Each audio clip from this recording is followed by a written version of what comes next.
मैं लोकसभा चुनाव के लिए लालू प्रसाद के आवास में नहीं गया। लालू जी का खबर आया था, उनकी तबीयत के बारे में मुझे पता चला, तो मैं चला गया ऐसे ही भेंट करने। तो वहां पे बैठे थे, देख रहे थे सब नेताओं को अपना सिंबल टिकट दिया जा रहा था, और मैं तुरंत गया, तुरंत आया। ऐसा कोई मेरे से न चर्चा हुई राजनीतिक, न टिकट के बारे में। मैं तो बीजेपी में हूँ और बीजेपी में ही रहूंगा, और बीजेपी छोड़ मैं कहीं जाने वाला नहीं हूँ। एनडीए लगातार दावा कर रही है कि इस बार बिहार में 40 की 40 सीटें एनडीए खेमे में आएगी। 110% 40 में 40 सीट हम लोग जीतेंगे, और इसमें कहीं गुरेज नहीं। इस बार तीसरी बार मोदी जी पुनः प्रधानमंत्री होंगे, और 4 जून को 400 पार हम लोग जीत करके प्रचंड बहुमत से दिल्ली में हम लोग सरकार बनाएंगे। आपको बता दें, 40 सीट यहाँ जीतने की जो बात हम लोग कर रहे हैं, शुरू से ही कहते आ रहे हैं कि बिहार में 40 जीतेंगे। यह अटूट गठबंधन है, लोक जनशक्ति पार्टी रामविलास चिराग पासवान जी का नेतृत्व में, आपको नीतीश जी के नेतृत्व में, और प्लस भाजपा, सब लोग मिल करके, मांझी जी, सब लोग मिल करके एक बहुत बढ़िया हम लोग का समीकरण बना है कि दलित समुदाय के साथ साथ सारे समुदाय के लोग हम लोग साथ जुड़े हुए हैं। तो 40 में 40 सीट जीतने का जो लक्ष्य रखा गया है वह पूर्णतः सफल होगा। दूसरी चीज मैं बता दूं कि विपक्ष के पास तो कोई कैंडिडेट ही नहीं मिल रहा है।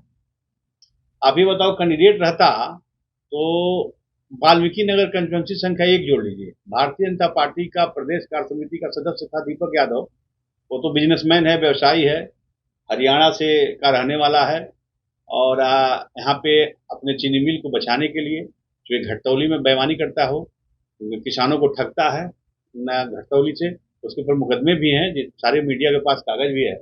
वैसे वैसे आदमियों को परचेज करके ले आके और पैसे पर टिकट दिया जा रहा है।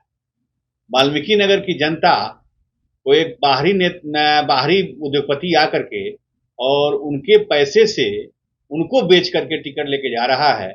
तो जैसे हमको सुनने में आया है कि दीपक यादव ने भारी रकम दे करके राष्ट्रीय जनता दल से वो टिकट प्राप्त किया है, तो पता चल जाएगा उसको 4 तारीख को जब रिजल्ट आएगा तो वाल्मीकि नगर में उसकी जमानत जब्त हो जाएगी, और पुनः एक बार स्वर्गीय बैजनाथ प्रसाद महतो का बेटा सुनील कुशवाहा, संजय जायसवाल इत्यादि जितने कैंडिडेट हैं हमारे पार्टी के एनडीए गठबंधन के सारे जीत कराएंगे।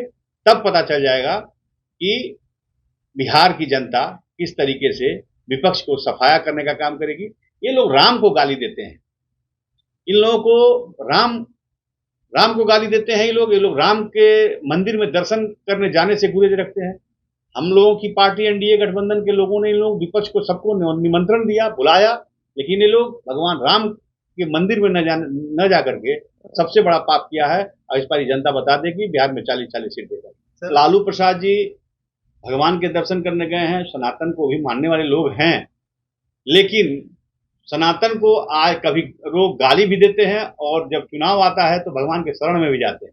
ये सब दिखावा और छलावा है। लालू प्रसाद जी की पार्टी परिवारवाद की पार्टी है। इस बार फिर से रामकृपाल जी भारी बहुमत से चुनाव जीतेंगे पाटलिपुत्रा से, और राजीव प्रताप रूडी जी भी चुनाव जीतेंगे। कहीं से किसी का दाल गलने वाला नहीं है। लालू जी की पार्टी का और प्लस विपक्ष का, कांग्रेस और महागठबंधन जो इंडिया इन लोगों का बना है, इन लोगों का सफाया होगा, और 40 में 40 सीट जीत करके हम लोग मोदी जी को के हाथों में देंगे, और बिहार विकसित बिहार अग्रसर करेगा। और फिर नेक्स्ट ईयर जो विधानसभा चुनाव होगा उसमें हम लोग लालू प्रसाद यादव की पार्टी का सफाया करेंगे।